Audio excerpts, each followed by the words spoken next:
तो आपने ये जो प्रश्न पूछा बैंकर और ऑथर, तो मेरी जो ये बुक है ये मेरे जो मेमोइर्स हैं, तो वैसे मैं ऑथर नहीं हूँ और मैंने एक्नॉलेज भी किया है अपनी बुक में, अगर आपने एक्नॉलेजमेंट पढ़ा हो, कि हम लोग because we work in a bank, तो हमारी आदत है ऑफिस के नोट्स बनाना और उनको डिक्टेट करना। लेकिन मेरा चेयरमैनशिप का स्टे कुछ ऐसा रहा कि उस पीरियड में बैंकिंग में इतने उतार चढ़ाव और इतनी चीज़ें हुई कि मुझे लगा कि इसको जो है डॉक्यूमेंट करना ज़रूरी है। और जब मैंने उसको when I started documenting it, तो then an idea came to my mind that जो मेरी पर्सनल लाइफ है उसके भी कुछ ग्लिम्पसेस इस बुक में या मेमोइर्स में होने चाहिए। So, the book Custodian of Trust, in this there are 3 sections you would have seen. So one is about what is happening to the financial sector. Second is what happened in State Bank of India during my tenure. And third is some glimpses of my personal life. So I don't claim to be a writer or the capability to have a writer. It is just a plain memoirs, whatever came to my memory and mind, I just documented it. So good, sir, that you started off this way. To all the book lovers, आप जितने भी हैं यहाँ पे, मेरा नाम इनानी है। मैं ये बताना चाह रहा था कि मोस्टली किताबें या तो जर्नलिस्ट जो इससे जस्ट पहले वाला सेशन था उनकी सक्सेसफुल होती है, या शोबिज या सेलिब्रिटी की ऑटोबायोग्राफी सक्सेसफुल होती है। बैंकर्स की ऑटोबायोग्राफी आपने शायद बहुत रेयरली देखी होगी या स्टैंड्स पे कहीं पाई होगी। ये एक ऐसे बैंकर की ऑटोबायोग्राफी है जो मैंने कुछ समय पहले पढ़ी, और मैं कॉम्प्लीमेंट करना चाहूँगा रजनीश जी को कि इन्होंने इस कदर उसको लिखा है कि ये इनकी ऑटोबायोग्राफी के अलावा ऐसा लगता है जैसे स्टेट बैंक ऑफ इंडिया की भी ऑटोबायोग्राफी है। ये बहुत रेयर है जो आपको शायद मिले। तो सर, आपको इंदौर की तरफ से वेलकम है। Thank you. और मुझे थोड़ी जो देरी हुई उसके लिए मैं क्षमा भी चाहता हूं। नहीं, कोई बात नहीं सर, हमारे पास में बहुत सारा अभी भी समय है। तो मैं सीधा ही फिर मेरे कुछ प्रश्नों पे आता हूं जो किताब को पढ़ते समय मैंने देखे, और चाहता हूं कि आपकी जर्नी के साथ में हम चले। आपने शुरुआत में लिखा है कि 2 बड़े एंटरप्राइज थे जो हिंदुस्तान की इकोनॉमी के स्तंभ गिने जाते, स्तंभ तो नहीं बोलूँगा but too big to fall करके एक टर्म होती है। बहुत बड़ी कंपनियां जो होती है वो कभी अगर तकलीफ में आ जाए तो इकोनॉमी के लिए एक बहुत बड़ा झटका हो जाता है। वो 2 कंपनियों का आपने जिक्र किया, एक है यस बैंक और दूसरा है जेट। ये दोनों आपने अच्छी डिटेल में डिस्कस किया। इनमें से यस बैंक जो है वो बड़ी ब्रिलियंटली आप उसको बाहर निकाल पाए। जेट को शायद आप उस मुकाम तक नहीं पहुंचा पाए जहां आप चाहते थे। Anything specific that you would want to, share it with the audience? Ki what was the issue which was bothering in Jet and that misfired, or what exactly you wanted and that did not transpire, sir? जी, तो देखिए yes bank में और jet Airways में एक बड़ा difference ये है कि बैंक कोई भी फेल होता है तो उसका जो प्रभाव है अर्थव्यवस्था पे और बैंकिंग सिस्टम पे वो बहुत ज़्यादा होता है, क्योंकि बैंकिंग सिस्टम पूरा जो है कनेक्टेड होता है एक दूसरे से। ऐसा नहीं है कि अगर मान लीजिए यस बैंक फेल होता तो वो अकेला नहीं फेल होता, उसके साथ हो सकता है कोई और 2-4 बैंक फेल हो जाते, या कितना बड़ा आर्थिक संकट जो है देश के लिए उत्पन्न हो सकता है। किसी भी एंटरप्राइज का बंद होना वो एक दुखद घटना होती है मेरे हिसाब से, क्योंकि काफ़ी लोगों का एम्प्लॉयमेंट लॉस होता है, टैक्सेशन का गवर्नमेंट को लॉस होता है। तो किसी भी एंटरप्राइज को बचाना वो एक प्राथमिकता होनी चाहिए। और इसमें एक मैं उदाहरण देना चाहूँगा कि टाटा स्टील का प्लांट है यूके में, और जब वहाँ पे ट्रबल थी तो उन्होंने एक बार ऐसा कुछ संकेत दिया कि वो उस प्लांट को जो है बंद करना चाहते हैं। तो उस समय वहाँ के यूके के जो इंडस्ट्रीज मिनिस्टर थे वो फ्लाइट लेके बॉम्बे आ गए। किस लिए? क्योंकि ये समझा जाता है कि कोई भी एंटरप्राइज है उसको बंद नहीं होने देना चाहिए। हमारे यहाँ थोड़ी सी इस मामले में बहुत भ्रांतियाँ हैं कि भाई अगर टैक्स पेयर का मनी है तो उसको क्यों यूज़ करा जाए बचाने के लिए। लेकिन सवाल तो यही है कि जो टैक्स भी देते हैं वो भी एंटरप्राइज ही देते हैं, और कभी ना कभी बिजनेसेस में संकट भी आते हैं। तो एंटरप्राइज को जब आप किसी को भी बचाते हैं तो टैक्स पेयर का नुकसान नहीं करते हैं, उसका भला ही करते हैं। तो ये थोड़ा सा जो भ्रांति है एक दिमाग में, इसको दूर करना बहुत ज़रूरी है। और इसीलिए क्योंकि हम लोग, भारतीय स्टेट बैंक एक प्रमुख बैंक है, तो एक ये इस तरह की जिम्मेदारी कई बार आ जाती है। एक अप्रोच ये भी होती है कि भाई हम अपना काम कर रहे हैं, अब यस बैंक का क्या है, वो हमारी तो समस्या नहीं है, भारत सरकार की समस्या है रिजर्व बैंक के, पर ऐसा एटीट्यूड तो ले नहीं सकते। इसी तरह जेट एयरवेज का है, ये हमारी प्रॉब्लम तो नहीं है, हमारा तो उसमें 600 करोड़ का एक्सपोजर था। स्टेट बैंक के लिए 600 करोड़ कोई मायने नहीं रखता जब 45 लाख करोड़ की बैलेंस शीट हो, लेकिन फिर भी उसका प्रयास दोनों में बहुत जेन्युइन किया गया। लेकिन यस बैंक में एक अथॉरिटी थी, रिजर्व बैंक ऑफ इंडिया, और उसके पास बहुत पावर्स हैं। तो क्योंकि ये एक ऐसा, उसमें रिजर्व बैंक, भारत सरकार और स्टेट बैंक और अन्य बैंक, क्योंकि सबने मिला जुला प्रयास किया, भले ही वो स्टेट बैंक की लीडरशिप में था, तो वो प्रयास सफल हो। जेट एयरवेज में ऐसी कोई सिंगल अथॉरिटी एविएशन सेक्टर में नहीं है जो उस तरह की किसी को पावर हो कि वो बोले कि नहीं आपको ये करना ही है और लोगों को करना पड़े। सब अलग अलग दिशा में उसमें मत, सरकार का मत अलग है, प्रमोटर का अलग है, सेबी का अलग है, 10 बैंक हैं उनका बैंकों का मत अलग है। अब कोई सिंगल अथॉरिटी अगर नहीं है जिसके पास समूचे ये अधिकारों की नहीं, ये ऐसा करने से ये कंपनी बच सकती है, तो ये बड़ा क्रूशल डिफरेंस दोनों में रहा। लेकिन प्रयास जो है मैं कहता हूँ स्टेट बैंक का, और जो व्यक्तिगत रूप से भी मुझे करना था, दोनों में बराबर ही हुआ, बल्कि जेट एयरवेज में ज़्यादा हुआ, लेकिन वो नहीं बच सकी, यस बैंक बच गया। इसमें ऐसा मैंने जो पढ़ा था उसके अंदर ये था कि आपने लिखा जेट एयरवेज के जो प्रमोटर हैं वो बड़े स्टबर्न थे। आपको ये फॉर्चुनेटली प्रॉब्लम आपके यस बैंक में नहीं आई, क्योंकि राणा कपूर को तो वैसे ही इन्होंने जो भी कार्रवाई करनी थी कर ली थी। तो जेट एयरवेज के सिलसिले में शायद आपको सपोर्ट उनके प्रमोटर का नहीं मिला, ऐसा आपका कहना है? नहीं, प्रमोटर का तो क्या, बिकॉज नरेश गोयल जी ने क्या उस एयरलाइन को खड़ा करा। तो जैसे होता है ना, बच्चों के लिए एक मोह होता है, पुत्र मोह भी आप कह सकते हैं या पुत्री मोह भी कह सकते हैं, we have to be gender neutral. तो वो उस मोह पाश में बंध गए और वो स्थिति को समझ नहीं पाए कि अब वो वक्त है जब उनको उसको छोड़ देना चाहिए। अगर वो समय से छोड़ देते तो इतनी बड़ी समस्या नहीं खड़ी होती, लेकिन उनको लगा कि मैंने इस एयरलाइन को खड़ा करा है और मुझे इसकी, उनके दिमाग में एक वैल्यू थी कि इतनी वैल्यू है मेरी एयरलाइन। जो भी चीज़ होती है, अगर मेरी भी कोई चीज़ है, घर भी है, मैं समझता हूँ कि ये 20 लाख का है, जो खरीदने वाला होता है वो कहता है ये 5 लाख का है।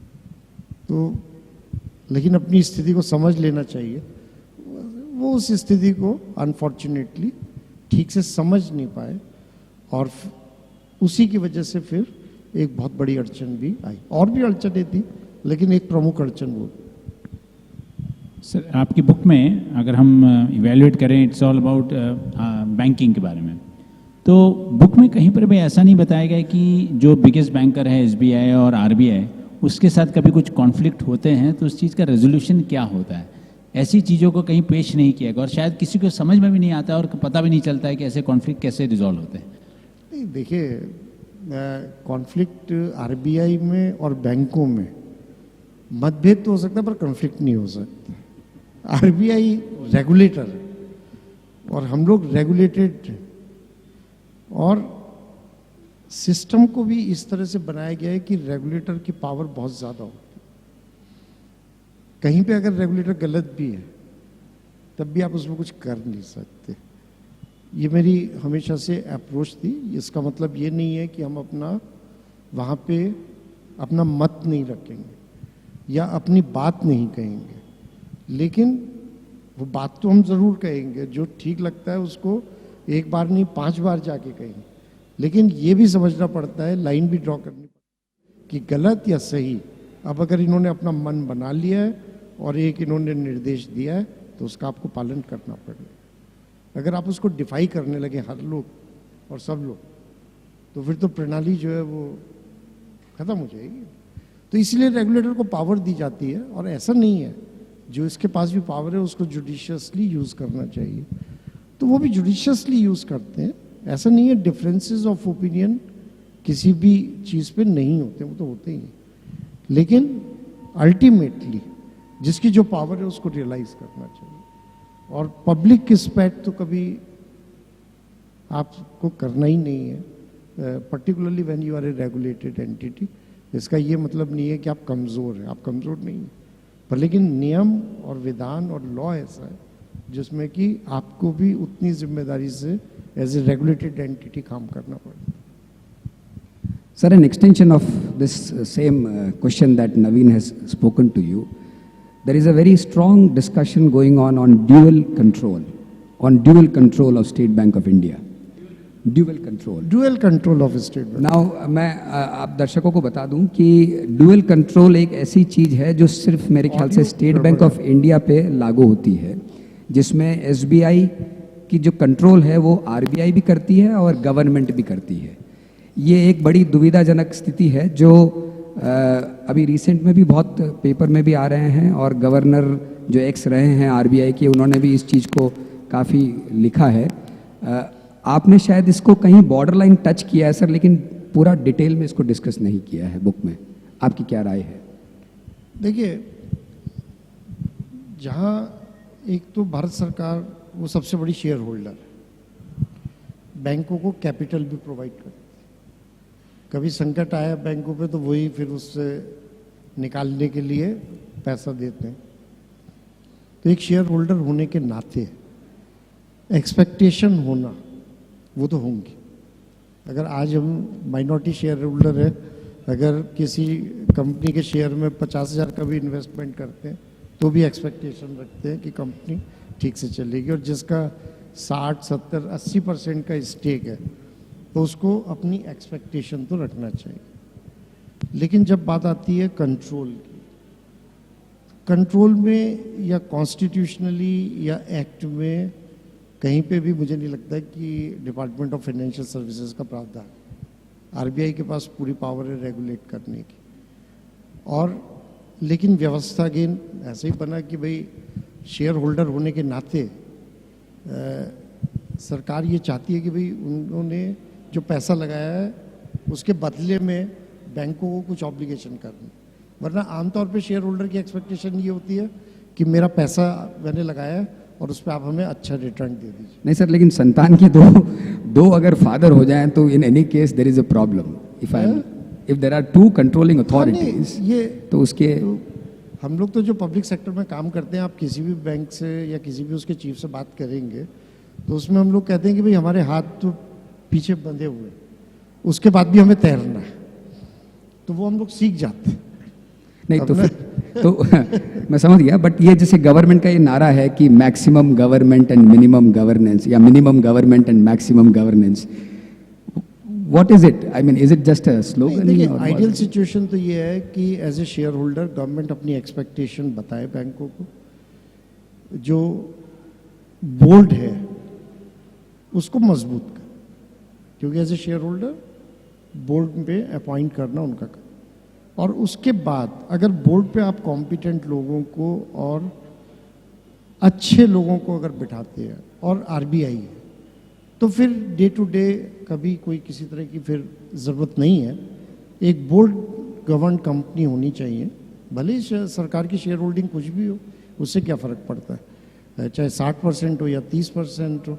आपने एक अच्छा बोर्ड बनाया, उस बोर्ड ने एक अच्छी मैनेजमेंट टीम जो है अपॉइंट करा, और आरबीआई जो है जिसके पास पूरी सुपरविजन की और रेगुलेशन की पावर्स हैं और बहुत स्वीपिंग पावर्स हैं, वो चाहें तो एक दिन में किसी भी एमडी को उसको जो है they can show the door, उनके पास पूरी पावर है इस चीज़ की। तो अगर बोर्ड परफॉर्म नहीं कर रहा है या एमडी परफॉर्म नहीं कर रहा है तो आरबीआई को पूरा अधिकार है कि उनको जो है हटाएं या जो भी उनको एक्शन लेना है वो लें। तो उससे सिस्टम मेरे हिसाब से बिना कोई नुकसान के, बिना गवर्नमेंट को कोई नुकसान के भी सिस्टम अच्छा चल सकता है। सर आपने अपनी बुक में दो कंपनीज के, जैसे नानी ने पूछा, Jet Airways and Yes Bank की बात की। Both the companies are failure, मतलब आज बात करें तो फेलियर रहे। तो बुक में अगर हम ये सब चीज़ लेके आते हैं तो this is more propagandaed and marketed. Why not talk about the positive side, कि जिन कंपनियों ने बहुत अच्छा काम किया होगा और बहुत अच्छा प्रोग्रेस किया होगा, उसके बारे में रेफरेंसेस क्यों नहीं आते rather than on the failure part? देखिए, जो भी, जैसे मान लीजिए बुक का पर्पज़ है तो एक चैप्टर में समस्या भी है, लेकिन स्टेट बैंक का अगर आप सेक्शन देखें और स्टेट बैंक में अगर आप पर्टिकुलरली इसमें जो एक चैप्टर है ह्यूमन रिसोर्सेज पे, अगर वो चैप्टर जो अगर आप पढ़ें तो उसमें बहुत पॉजिटिव चीज़ें हैं अबाउट किस तरह से आप जो है परिवर्तन ला सकते हैं। और एक बड़ी संस्था में जिसमें 2-2.5 लाख लोग काम करते हैं और उसको कैसे लोगों को मोटिवेट करा जाएगा या करते हैं, तो ऐसा नहीं है, पॉजिटिव चीज़ें भी होती हैं। या स्टेट बैंक का जो डिजिटल ट्रांसफॉर्मेशन हुआ, वो सब लोग, मेरे को बहुत बार लोगों ये क्वेश्चन पूछते थे कि भाई आप तो सरकारी बैंक है, तो आपने डिजिटल में ट्रांसफॉर्मेशन कैसे कर लिए?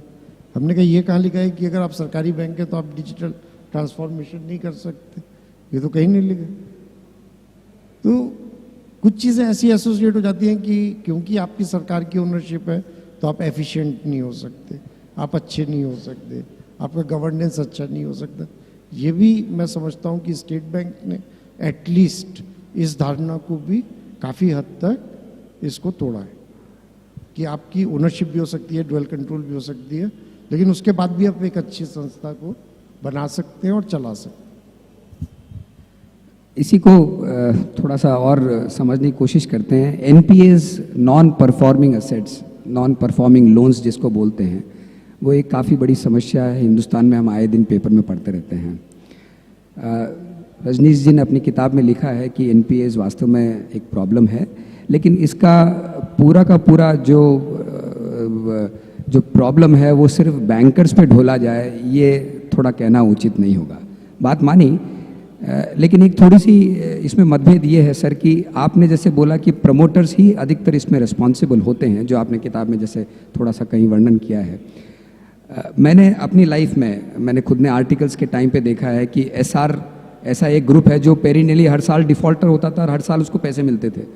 ये कई बरसों पहले की बात बता रहा हूँ, मतलब हो सकता है अभी तक भी चल रहा हो। तो ये कैसे हो सकता है कि बैंकर अगर पैसा नहीं देवे तो there can not be a fuel, if there is no fuel to fire, how can the fire remain? And that's how I would want to say that non-performing assets in at least those times, about last I would say 2 or 3 decades, has been primarily because of not properly assessing any kind of project and writing down or underwriting the risk. That's my feeling, having spent almost about 20-25 years. Of course you have 40 years of experience, which is so can you please explain how do you just simply justify or not justify the role of a banker in any kind of NPS? नहीं, देखिए, पहले मेरे जो book में है सबसे पहले bankers के बारे में लिखा है कि कुछ कमियां हैं। मॉनिटरिंग में बहुत बड़ी कमी थी कि जो पैसा दिया वो किस काम के लिए लग रहा है, उसकी मॉनिटरिंग वीक थी बैंकिंग सिस्टम। जो ब्लेम है वो प्रमोटर्स पे भी पूरा नहीं रखा है। हमने पूरे इकोसिस्टम की मैंने बात किया, तो केवल जो मैंने इसमें एक बैंकर्स का ये पक्ष रखा है कि जब आप मीडिया को सुनते हैं, अखबार में चर्चा सुनते हैं, तो ऐसा लगता है कि सारी गलती बैंक की, ये बैंकर्स की। तो उस विचार से मैं असहमत। सारी गलती बैंकर्स की ऐसा नहीं है, और उसमें मैंने पूरा प्रूफ कर दी। मैंने केस स्टडीज डाले, आपने देखा होगा पावर सेक्टर की मैंने केस स्टडीज जो है उसमें डाला है कि किस तरह से पॉलिसी फ्लॉप होता है। देखिए, हम जब पैसा देते हैं तो उसका जब असेसमेंट करते हैं तो एक सर्टेन सेट ऑफ कंडीशंस होती हैं, एजम्पशंस होते हैं। अब वो आज हमने कुछ एजम्पशन लिया और 3 साल बाद सरकार के, जुडिशरी के किसी पॉलिसी चेंज से वो एजम्पशन गलत हो गया, तो अब मैं कैसे जिम्मेदारी उसकी? मैं कितना भी रिस्क एनालिसिस करूं, लेकिन सेंसिटिविटी एनालिसिस भी हम लोग करते हैं कि भाई इतनी गलती हो सकती है तब भी ये वायबल होगा, मेरा पैसा वापस हो जाएगा। लेकिन उसके बाद तुम नहीं कर सकते। कुछ कोविड जैसी घटनाएं होती हैं। अब कोविड जैसी घटनाएं हो गई, लॉकडाउन हो गया, एनपीए हो गया, तो अब बताइए बैंकर क्या करेगा। सरकार में जो है जुडिशियल इंटेंशन हो गया कि साहब सारी माइंस बंद कर दिया जाए। जाके जिसने स्टील प्लांट लगाया कि सरकार ने माइंस दी, और वो माइंस अब कोर्ट ने कहा नहीं जी आपने इरेगुलर दी। मुझे एज ए बैंकर जब मैंने आपका माइंस का लाइसेंसिंग का लेटर देख लिया, मुझे क्या पता था कि आपने गलत दिया या ठीक दिया ये माइंस। अब ये तो मैं जाके ये तो नहीं कह सकता था उस समय कि नहीं हम सरकार के माइंस देने की इस बात को हम मानते ही नहीं, हमारा विश्वास ही नहीं है। ऐसा कह सकते हैं क्या? तो नहीं, तो इसको जैसे आपकी किताब का जो टाइटल है custodian of trust oblique money, trust and money they both go together. So custodian of trust, इसको फिर आप कैसे इसके साथ रिलेट करते हैं? आपकी बात मानी कि there are so many agencies which are involve अगर कोई एनपीए होता है। So how do you justify your title? Custodian of trust ये कि जो भी काम हम करें एज ए बैंकर वो गुड फेथ में करें। पहली चीज इंटीग्रिटी जो है बैंकर्स की वो बिल्कुल अबव बोर्ड होनी चाहिए। इसमें मेरा बिल्कुल मतलब इसमें जो पहली बेसिक एजुकेशन स्टेट बैंक में हमें दी गई थी कि आप जो है कोई 10 रुपए की भी कहीं हेरा फेरी गलती नहीं कर। ये पहला लेसन हमने सीखा है। तो बैंकर्स की इंटीग्रिटी, पर्सनल इंटीग्रिटी, कंडक्ट वो तो अबव बोर्ड होना चाहिए। अगर वो गलत करते हैं या कुछ करते हैं तो हमने यस बैंक का उदाहरण देखा है, वो बहुत बड़ा डैमेज कर सकते हैं, वो तो एक अलग बात। लेकिन और आपने जैसे एसआर का भी उदाहरण दिया, मैं कोई रोहियास का कोई बहुत बड़ा प्रशंसक नहीं, ये भी मैं साफ कर। लेकिन फैक्ट ये है कि जो उनकी ऑयल रिफाइनरी थी वो वन ऑफ द बेस्ट थी वर्ल्ड। ऑयल रिफाइनरी का एक जो मेजरमेंट है complexity, it was the best comparable to anywhere in the world. और जब उसको बेचा गया पूरा पैसा बैंकों को मिला। जो उन्होंने स्टील प्लांट लगाया वो भी one of the best. Lakshmi Mittal जैसे जो श्रूड बिजनेसमैन है जिन्होंने दुनिया भर में एक्विजिशन किया, उस प्लांट का 54,000 करोड़ रुपए बैंकों को दिए। तो इसका मतलब क्या है? ये एक बहुत बड़ी चीज़ है। आप किताब पढ़िएगा, आपको बहुत आनंद आएगा कि जो चीज़ 35,000 करोड़ से शुरू हुई वो रजनीश जी उठा करके 54,000 करोड़ तक ले गए, लक्ष्मी मित्तल से निकलवाया। और पहला जो वो था, देखिए रोहियास का क्या है, उन्होंने अपनी चीज की कीमत 19,000 करोड़ लगाई थी। और एक बार उन्होंने शिकायत ही कह सकते हैं, उन्होंने कहा स्टेट बैंक ने हमारा साथ नहीं दिया। हमने कहा जब आप अपनी चीज की वैल्यू खुद नहीं जानते तो फिर मैं क्या करूं उसमें? आपने क्या सोच के 19,000 करोड़ अपनी चीज के लगाया? नहीं तो रजनीश जी फिर इसी बात को मैं ये समझना चाह रहा हूँ कि स्टेट बैंक ऑफ इंडिया के ओनर्स गवर्नमेंट हो गए, तो अब क्योंकि आप एक्स हो इसलिए मैं पूछ सकता हूँ, आपको पूरा हक है जवाब देना नहीं देना, कि आपको कितना गवर्नमेंटल प्रेशर झेलना पड़ता है in terms of extending a loan, not extending a loan, क्योंकि ये एक बहुत बड़ा एक चैलेंज है मैं समझता हूँ आपके लिए। देखिए मेरी बात पे हो सकता है लोग विश्वास करें या ना करें, लेकिन 3 साल में मैं चेयरमैन रहा, हमारे पास तो किसी ने कुछ नहीं किया। और गवर्नमेंट का प्रेशर होता है सोशल बैंकिंग के लिए, भाई स्वनिधि योजना में इतना टारगेट आपको करना ही है, आपको इतना जो है फाइनेंशियल। तो सर इसी पे जो क्वेश्चन है, गवर्नमेंट का प्रेशर सोशल बैंकिंग में क्यों रहता है? क्यों नहीं कॉर्पोरेट बैंकिंग में भी प्रेशर आता है? I mean there should be both ways. हाँ नहीं, इसमें भी जो एसआर स्टील का केस है, मेरे को बहुत लोगों ने कहा कि आपको जो है प्रेशर आएगा कि आपको रोहियास को सपोर्ट करना है, लेकिन हमारे पास तो कोई प्रेशर नहीं आया। अगर हमारे पास प्रेशर आता तो लक्ष्मी मित्तल को कैसे चला जाता। और ये कोई मेरे हाथ में नहीं था कि मैंने लक्ष्मी मित्तल को प्लांट भेज दिया, उसका पूरा प्रोसेस है, एनसीएलटी का प्रोसेस है, सुप्रीम कोर्ट तक पूरा मैटर गया, पूरा लीगल उसका प्रोसेस था। उसमें रजनीश कुमार का भी ये नहीं है कि भाई मैं चाहता इसको दे दूं उसको दे दूं, या सरकार में भी कोई चाहे, बल्कि मैंने लिखा नहीं है पर इस हॉल में मैं शेयर भी कर सकता हूं कि एक एनुअल कॉन्फ्रेंस थी सीएजी की, और उसमें मैं और उस समय के वित्त मंत्री बैठे हुए थे, जेटली जी। जब हम लोग उतरे, हम लोगों ने कहा सर एसआर स्टील तो सुप्रीम कोर्ट डिसाइड करेगा, हम लोग कुछ कर ही नहीं सकते इसमें। और वही हुआ, मैटर सुप्रीम कोर्ट तक गया, उन्होंने पूरा सब कुछ डिसाइड किया। और उसमें ये कोई कह दे कि भाई सरकार जो है रुइया को दे सकती थी या लक्ष्मी मित्तल को दे सकती थी, संभव ही नहीं है। तो कॉर्पोरेट बैंकिंग का जो एक ये भ्रम है, भाई हम लोग भी अपनी नौकरी की भी चिंता करते हैं, ऐसा नहीं है। और ये भी मैं कह सकता हूँ इन ए लाइटर वेन कि हम लोगों को ये कला भी आती है कि अगर प्रेशर है भी तो उसको कैसे 8-10 महीने तो 1 साल तो हम वैसे ही निकाल सकते हैं। तो सर ये सब चीज़ें हाईलाइटेड बुक में कहाँ पर है, वो अगर बताएंगे तो I think people will more interested in. अभी क्या होता है कि एक ही बुक में सब नहीं लिख सकते।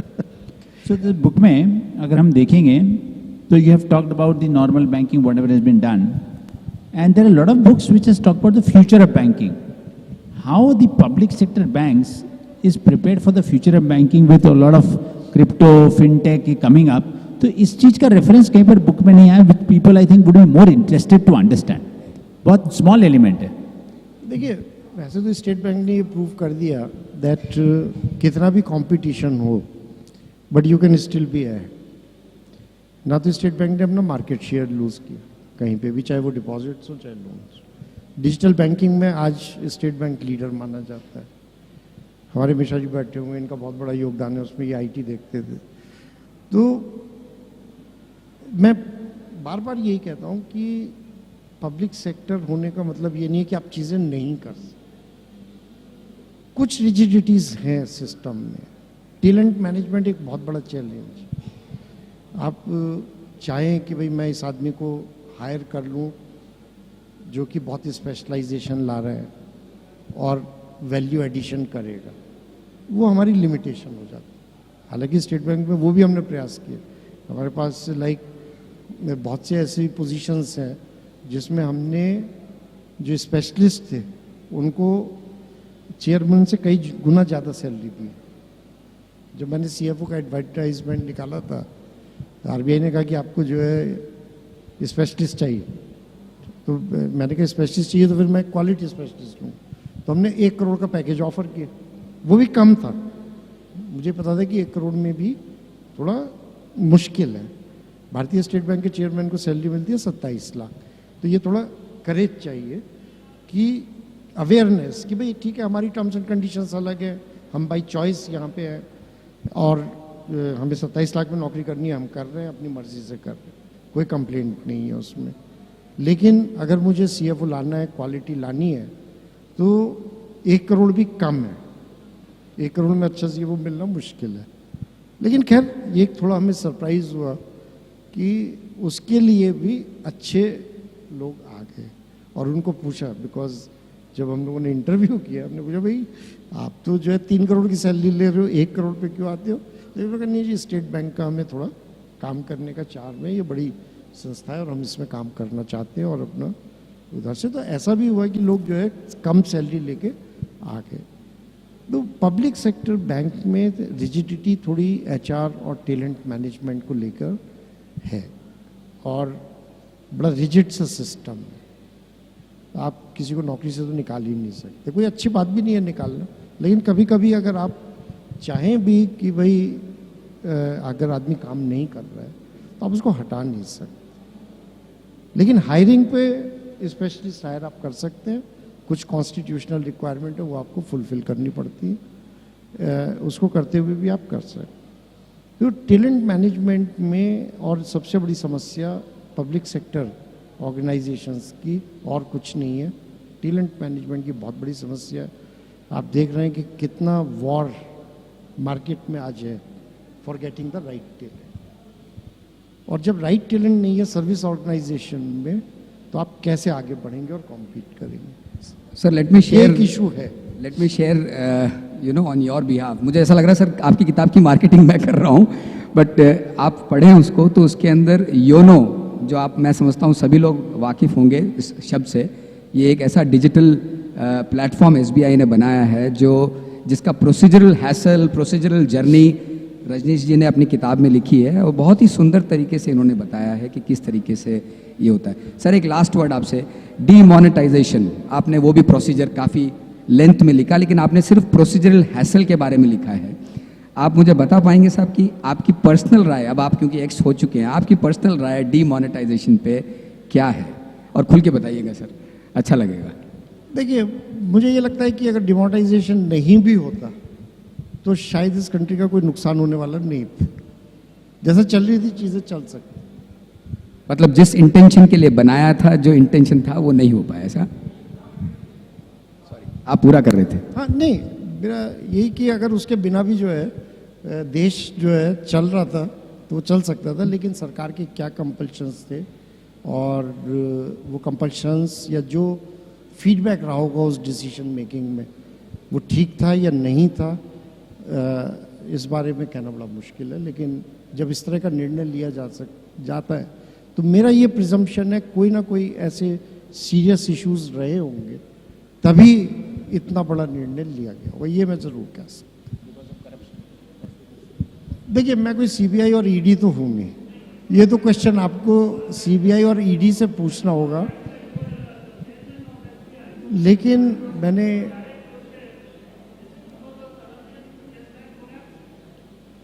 देखिए, wrong decision making, that is very obvious, and that's why there were problems.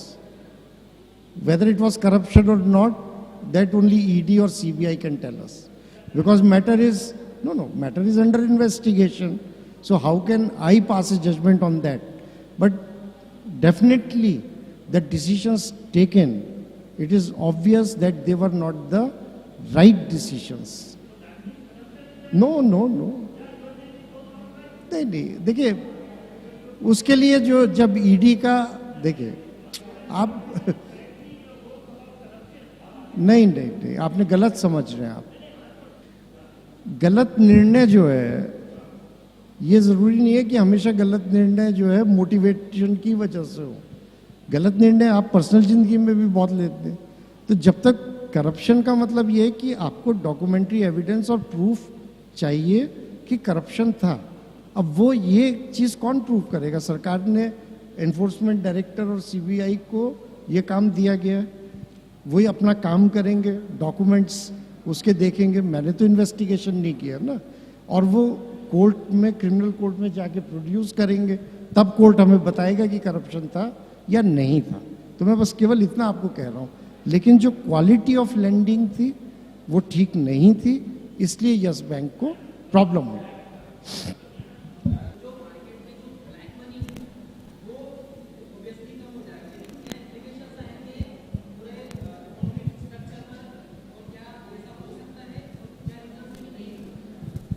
देखिए, भविष्य में क्या होगा ये तो मालूम नहीं है, लेकिन एक चीज़ ये भी सर्टेन है कि कैश होना ही ब्लैक मनी की निशानी नहीं है। ये भी हम लोगों को बड़ा क्लियर होना चाहिए। आज मैं अपने घर में 10 लाख रुपए कैश रख सकता हूँ, पर इसका मतलब ये तो नहीं है कि वो ब्लैक मनी नहीं है। मैंने पूरा टैक्स पे करा अपनी इनकम पे, उसके बाद मैंने कैश अपने घर में रखा हुआ है, तो उसमें क्या गलत है? पहला बात। दूसरा बात ये कि जो डिजिटाइजेशन है, जहाँ छोटी पॉपुलेशन है, जैसे फिनलैंड है, नॉर्डिक कंट्री है, उन लोगों ने कैश को बहुत कम कर लिया।